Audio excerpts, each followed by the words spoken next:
अस्सलाम वालेकुम, मैं हूँ रिफ़त और आप देख रहे हैं रिफ़त आसान पकवान। आप सब हैं मेरे मेहमान। कैसे हैं जनाब? उम्मीद करती हूँ कि आप सब खैर आफियत से होंगे। अब तो ईद में सिर्फ 3 दिन रह गए हैं, तो इसलिए जितनी ज़्यादा से ज़्यादा ईद से रिलेटेड डिशेज़ हैं उनकी रेसिपीज़ आपके साथ शेयर हो जाएं तो अच्छा है। आज मैं आपकी ईद की ट्रॉली के लिए एक और मीठा लेकर आई हूँ जिसकी शेल्फ लाइन जो है वो बहुत लंबी है, फ्रिज में रखने की ज़रूरत नहीं है। तो जी हाँ, आज हम बनाने जा रहे हैं बेसन की बर्फ़ी। अब बर्फ़ी, मिठाइयाँ, हर चीज़ हमें हलवाई की दुकान से तो मिल जाती हैं, लेकिन घर की जो बेसन की बर्फ़ी है उसका टेस्ट बाहर की बर्फ़ी से बहुत डिफरेंट होता है। मेरे बच्चों को बहुत पसंद है। वैसे तो हम ये सर्दियों में बनाते हैं, इसको सर्दियों की सौगात कहते हैं, लेकिन ये किसी भी मौसम में मिल जाए मेरे बच्चे खुश होकर खाते हैं। चलें जी, रेसिपी को शुरू करते हैं। बिस्मिल्लाहिर्रहमानिर्रहीम। ये बेसन की बर्फ़ी बनाने के लिए मैंने देसी घी का इस्तेमाल किया है। अगर आपके पास देसी घी नहीं है तो आप इसको डालडा घी में भी बना सकते हैं, लेकिन घी में बनाएंगे, ऑयल में नहीं बनाएंगे। ये मैंने 1 कप लिया है देसी घी। इलेक्ट्रिक वो को मैंने ऑन कर लिया है। आप किसी भी कढ़ाई में, फ्राइंग पैन में या खुले बर्तन में इसको तैयार कर सकते हैं। बिस्मिल्लाहिर्रहमानिर्रहीम।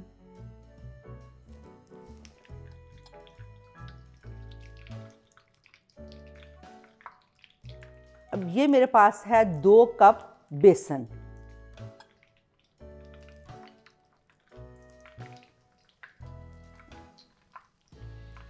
इसका जो टेम्परेचर है वो हम बहुत लो भी नहीं रखेंगे, बहुत तेज़ भी नहीं रखेंगे।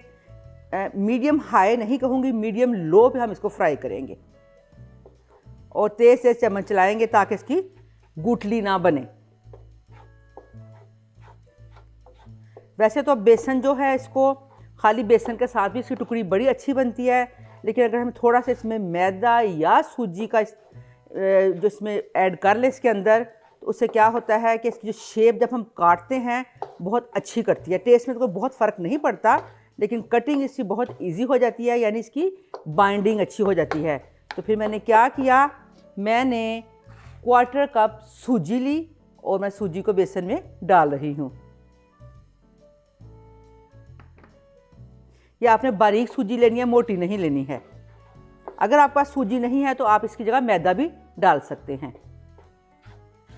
ये शुरू में आपको लगेगा जैसे घी कम लग रहा है, लेकिन आहिस्ता आहिस्ता जब ये इसकी भुनाई शुरू हो जाएगी तो ये लिक्विड फॉर्म में हो जाएगा। बेसन की भुनाई हमने जब तक करनी है जब तक इसमें से बहुत अच्छी खुशबू आना शुरू हो जाएगी।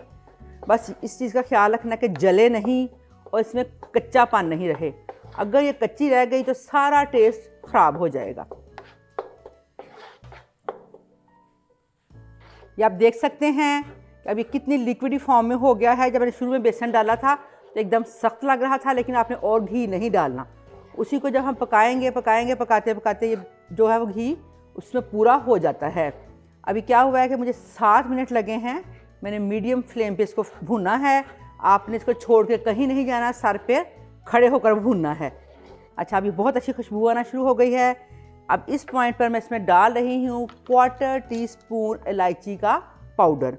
अगर आप घर में इलायची पसंद नहीं की जाती तो आप ना डालें। ये जी, ये 1/4 टीस्पून है, ये है इलायची का पाउडर। साथ ही मैं इसमें डालूँगी येलो फूड कलर। ये लिक्विड येलो फूड कलर है। इसका मैंने 1 टेबलस्पून पानी के अंदर 1 ड्रॉप पहले डाला हुआ है। मैं आपको दिखाती हूँ। ये ऐसे आप लें, इसका यूँ 1 ड्रॉप पहले मैंने डाला हुआ, 1 मैंने अब फिर डाल दिया है। That's it. इसको हम मिक्स करेंगे। ज़्यादा पानी में नहीं डालेंगे, सिर्फ 1 या 2 टेबलस्पून पानी ले लें।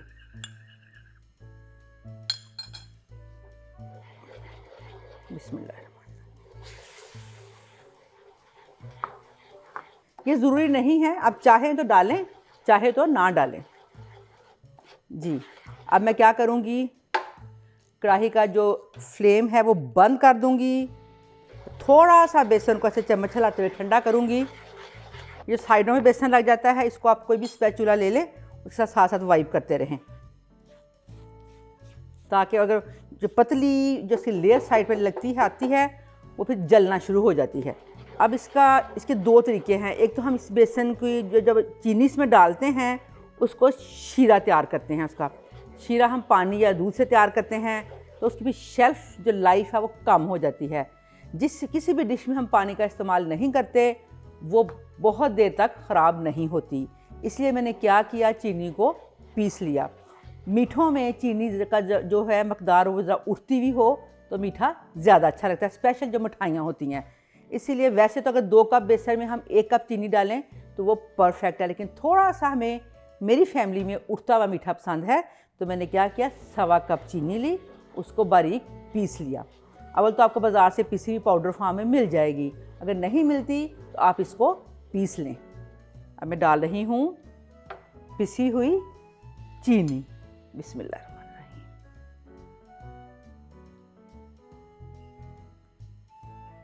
अब इसको हमने बहुत हल्के हल्के हाथ चलाते हुए मिक्स करना है। चीनी खुद अपना पानी छोड़ देती है, जब ये गर्म चीज़ में डालते हैं ये मेल्ट होती है तो ये खुद ही अपना पानी छोड़ देती है।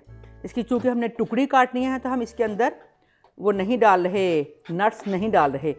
अगर आपने इसका जो है हलवा बनाना है तो इस टाइम पर आप इसमें बहुत से नट्स भी डाल सकते हैं मिक्स। लेकिन अब मैं क्या करूँगी, जब मैं इसको जमाऊँगी तो इसके ऊपर से नट्स डालूँगी। आप कोई भी पिस्ते ले लें, बादाम ले लें, 4 मगज़ हैं, जो भी नट्स आपके पास घर में अवेलेबल हैं वो आप लें। उनको थोड़ा ऐसे मोटा मोटा काट लें, किसी भी शेप में काट लें, और फिर उसको जब हम इसको डालेंगे ट्रे में तो इसके ऊपर से इसकी गार्निशिंग करेंगे। ये बहुत खाने में तो मज़ा आएगा, देखने में भी बहुत खूबसूरत लगेंगे। अभी थोड़ा सा मैं जो है फ्लेम ऑन करने लगी हूँ। जो ही मैंने फ्लेम ऑन किया चीनी ने मेल्ट होना शुरू कर दिया। अगर आपके घर में फ़ौरन बनकर जैसे फ़ौरन ख़त्म हो जाए, यानी 1-2 दिन से ज़्यादा आप नहीं रखना चाहते, तो आप इस टाइम पर इसमें 1 पाव खोया भी डाल सकते हैं। खोया जो ही डालेंगे हम, साथ साथ इसको खोया मेल्ट होगा और ये लिक्विड फॉर्म में बहुत जल्दी आ जाएगी। जब आप खाएंगे तो इसका टेस्ट डेफिनेटली खोए की वजह से ज़्यादा अच्छा होगा। खोया नहीं है तो हम नीडो पाउडर दूध भी इसमें ऐड कर सकते हैं। ये डिफरेंट टिप्स हैं, लेकिन मैंने आपको चूँकि रिफ़त आसान पकवान में ये रेसिपी तैयार हो रही है तो इसको आसान और कम इंग्रेडिएंट्स और कम स्टेप्स के साथ तैयार करना है। ये अगर आपको लगे कि आपकी जो बेसन है थोड़ा ड्राई लग रहा है तो आपने फिर इसमें पानी का छट्टा नहीं लगाना, दूध का छट्टा नहीं लगाना। क्या करना है, 1 टेबलस्पून भर कर देसी घी फिर डाल देना है। जो ही मैंने घी डाला ये देखें कि लिक्विड फॉर्म में आ गया। तो ऐसे चम्मच हिलाएंगे और कढ़ाई का फ्लेम बंद कर देंगे। अभी बेसन जो है ये देगचा छोड़ना शुरू हो गया है, इसका मतलब ये है कि ये तैयार हो गया है। अब हम इसको डिश आउट करेंगे। डिश आउट करने के लिए मैंने ये सांचा लिया है एल्युमिनियम का, आप शीशे का ले लें, जो भी आपके पास अवेलेबल है वो लें। उसमें आप वैक्स शीट या बटर पेपर वो लगा लें, और अगर ये नहीं है आपके पास आप नीचे थोड़ा सा ब्रश के साथ घी या ऑयल लगा लें। उससे क्या होगा कि ये टुकड़ी जो है, बर्फ़ी जो है, ये नीचे नहीं जमेगी।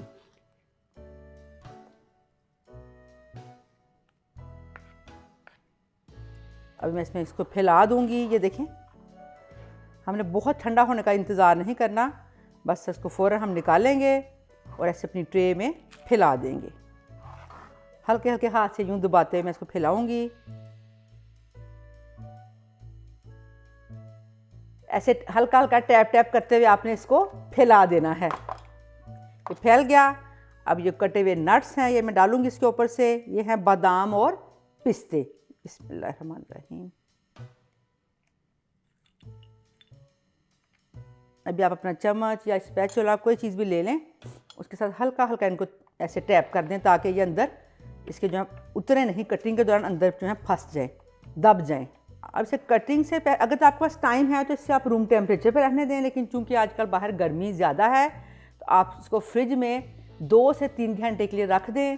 फिर इसको निकाल कर इसके पीसीज काट दें। अगर आपके पास और भी टाइम कम है तो आप इसको फ्रीज़र में रख दें 30 से 40 मिनट के लिए। फिर आप इसे बाहर निकालें और जो शेप आप इसकी क्यूब शेप, स्क्वायर में काटना चाहते हैं, डायगोनल काटना चाहते हैं, वो अपनी मर्ज़ी से काट सकते हैं। अब मैं क्या करूँगी, अब मैं इसको रख रही हूँ फ्रीज़र में क्योंकि मेरे पास टाइम कम है। मैंने इसकी कटिंग अभी आपके सामने करनी है।